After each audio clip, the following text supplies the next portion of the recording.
மாசம் வந்து எனக்கு 20 கோடி பிசினஸ் ஆகுதோ இல்லையோ 15 கோடி salary போகணும், 5 கோடி கரண்ட் பில் கட்டணும், வாடகை கொடுக்கணும் 5 கோடி, 25 தனியா எடுத்து வைக்கணும். இவங்க எல்லாம் தூங்குவாங்க, என் கையில இருந்தெல்லாம் காலி ஆயிடுச்சு. பட் எங்க தாத்தா சொன்னது கனவுக்கு வந்தது, மகனே ஒரு நாள் நீ விவசாயத்துக்கு தான் வருவேன்னாரு. அது யோசிச்சு நம்ம அப்பா 33 லட்சம் தானே கொடுத்தாரு, நம்ம சொத்து மதிப்பு எவ்வளவு இருக்கு.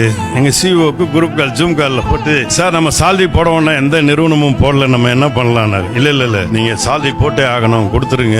சார் கையில பணமே இல்லைன்னு. இல்ல நான் பேங்க்ல பேசிட்டு இருக்கேன், சின்ன வயசுல நம்ம அம்மா கிட்ட சொன்னல வெத்து கையின்னு, கையில் தானே சார் போட போறோம், கையெழுத்து போட்டு லோனை வாங்கிடுவோம். லோனை வாங்கி அந்த ஒரு 3 மாசம் என்னுடைய எம்ப்ளாய்க்கு எல்லாம் கரெக்டா போகிற மாதிரி பண்ண இருந்து, உணவு இதெல்லாம் அரிசியெல்லாம் வீணாகக்கூடாது எல்லாரும் கொடுத்துட்டோம். எம்டியா நிக்கிறோம்.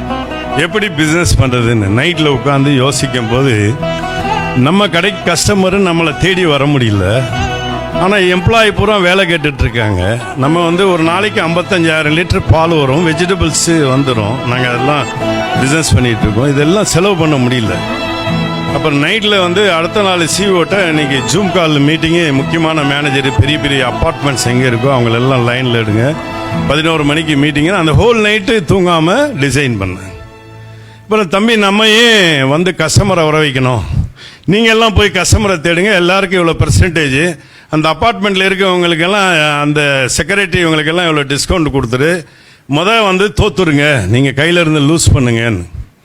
இப்போ காய்கறி வாங்குறதுக்கு வெளியே போக முடியல, பால் வாங்க முடியல, இட்லி மாவு வாங்க முடியல, எதுவுமே வாங்க முடியல, ஸ்நாக்ஸ் வீட்டில் உட்காந்து திங்க முடியல. போய் கொடுக்க ஆரம்பித்தோம். ஒவ்வொரு பிரான்ச்லேயும் நடக்கிற சேல்ஸை விட பல மடங்கு ஆயிடுச்சு. எங்கள் சிவா எப்படி சார் யோசிச்சிங்கன்னு. இல்லை அதை கொஞ்சம் மண்டபத்தில் வாடகைக்கு வாங்கினோம் சார். இந்த மாதிரி கஷ்டம் வரும்போது, பிரச்சனைகள் வரும்போது நம்ம நல்லா உட்காந்து என்ன பண்ணோம், பி காம், ஃபோக்கஸ். அந்த 2 வார்த்தை என் டேபிளில் எழுதி வச்சுருப்பேன். அமைதியாக, உறுதியாக நம்ம எதை யோசித்தாலும் கண்டிப்பாக வரையிடலாம். அது மாதிரி தான் கோவிலில் நாங்கள் ஜெயித்தோம். எனவே உங்களோடு கலந்து கொண்டது வந்து எனக்கு நேரம் கம்மியாக கொடுத்தனால, நீங்கள்லாம் என்னை விட திறமைசாலிகள், ரொம்ப புத்திசாலிங்க, நீங்களும் பெரிய இலக்கு வரணும்னு இறைவனை வேண்டிக்கிறேன். ரொம்ப நன்றி. ஒவ்வொருத்தரும் பிஸ்னஸ்னா ஒரு டெஃபினேஷன் சொல்லலாம். ஆக்சுவலாக அவர் சொல்லாமல் சொன்ன ஒரு டெஃபினேஷன் என்னென்னா, பிஸ்னஸ்னா ப்ராப்ளம் சால்விங். ஒரு ப்ராப்ளம் இருக்குது, அதுக்கு சொல்யூஷன் நான் வச்சுருக்கேன், அப்படின்னா அதனோட பிஸ்னஸ் அப்படின்னு ரொம்ப சிம்பிளாக சொல்லாமல் சொன்ன டெஃபினேஷனில் அது ரொம்ப ஒன்று. கோவிட் நேரத்தில் எல்லாரும் சமாளிச்சுட்டு இருக்க ரொம்ப கஷ்டப்படுற நேரத்தில் ஒரு சிம்பிளாக ஒரு சொல்யூஷன் ரெடி பண்ணுறோம், அந்த பிஸ்னஸ்க்கான ஒரு இதை ரெடி பண்ணோம், அதுதான் ஒரு பிஸ்னஸ் அப்படிங்கிற ஒரு டெஃபினேஷன் சொல்லிட்டார். அதில் மிக முக்கியமான இன்னொரு பாயிண்ட் ஒன்று இருந்தது. பொதுவாக ஒரு பிஸ்னஸ்க்கு நம்ம இந்தியாவில் மட்டும் வெவ்வேறு பெயர்கள் உண்டு.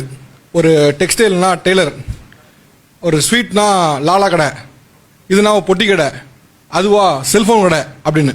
பட் அதெல்லாம் கொஞ்சம் பெருசாக பண்ணால் பிராண்டு.